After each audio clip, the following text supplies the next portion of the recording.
সরাসরি স্ক্রিনে আমরা এই মুহূর্তে ক্লাস 3 সেকেন্ড ইউনিট টেস্ট অর্থাৎ দ্বিতীয় পর্যায়ক্রমিক মূল্যায়নের বাংলার কোশ্চেনটা দেখতে পাচ্ছ। ফুল মার্কস তোমাদের রয়েছে 30, সময় তোমাদের রয়েছে 60 মিনিট। দেখো, প্রথমেই তোমরা নিজের বিদ্যালয়ের নাম লিখবে, তারপর নিজের নাম লিখে, বিভাগ লিখে, রোল নম্বর লিখে প্রশ্ন উত্তরগুলো শুরু করবে। দেখো, একের দাগে রয়েছে সঠিক উত্তরের মাথায় টিক চিহ্ন দাও। প্রশ্নের মান 1 করে 1 × 5 = 5। 7 সমুদ্র 13 নদী পারে নতুন রাজার দেশ আছে। শেকড় বাকড় শাখা প্রশাখা মাটির নিচে চালাচালি করে দিব্যি তারা ঘুরে বেড়াতো। শেকড় বাকড়। পরীর দল খোলা আকাশের নিচে গাছের ডালে ডালে, গাছের কোটরে কোটরে থাকে, গাছের ডালে ডালে। মাথায় সূর্য এসে সোনার রূপার কাঠি ছোঁয়ায়। সোনার। হিংসুটি তার দিদির খাবারের দিকে তাকিয়ে তাকিয়ে ভ্যা ভ্যা করে কেঁদে ফেললো, হেসে ফেললো, কেঁদে ফেললো। অর্থ: দেহ হচ্ছে শরীর, পার নদীর তীর বা কুল, কোমল পদ্ম, কুজন পাখির ডাক। এলোমেলো বর্ণগুলি সাজিয়ে শব্দ তৈরি করো।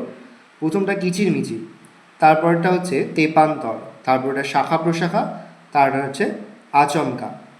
বিপরীত শব্দ: দেশে বিদেশে, ঠিক ভুল, কাছে দূরে কাছে, আজ কাল। বাক্য রচনা করো। নৌকা। গঙ্গা নদীতে নৌকা দেখা যায়। সমুদ্র। আমি সমুদ্র দেখতে ভীষণ ভালোবাসি। বর্ণ বিশ্লেষণ করো। বিদ্যা: ব যুক্ত হর্ষই যুক্ত দ যুক্ত উন্দুজ যুক্ত আ। আকাঙ্ক্ষা: আ যুক্ত ক যুক্ত আ যুক্ত উম যুক্ত ক যুক্ত মূর্ধন্য ষ যুক্ত আ। নিচের বাক্যগুলি বাড়াও। মানুষকে হেঁটে হেঁটেই যেতে হতো কোথায়? মানুষকে হেঁটে হেঁটে দূর দূরান্তে যেতে হতো। ঝড় আসে কাকে নিয়ে? ঝড় আসে আঁধি আর বৃষ্টিকে নিয়ে।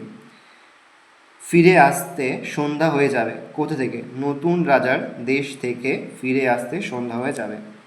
মানুষ গাছের শাখা প্রশাখায় ঝুলিয়ে রাখত কি? মানুষ গাছের শাখা প্রশাখায় পোশাক আশাক বাক্স প্যাটরা ঝুলিয়ে রাখত।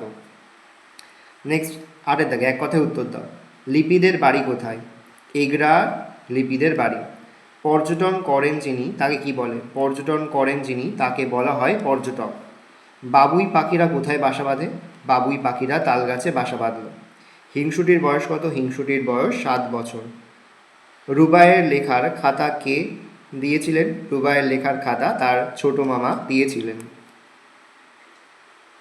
ভালো করে দেখে নাও, এই রয়েছে টোটাল তোমাদের সেকেন্ড ইউনিট টেস্ট অর্থাৎ দ্বিতীয় পর্যায়ক্রমিক মূল্যায়নের ক্লাস 3 বাংলার প্রশ্নপত্র। ভালো করে প্রশ্নপত্রটা দেখে নাও।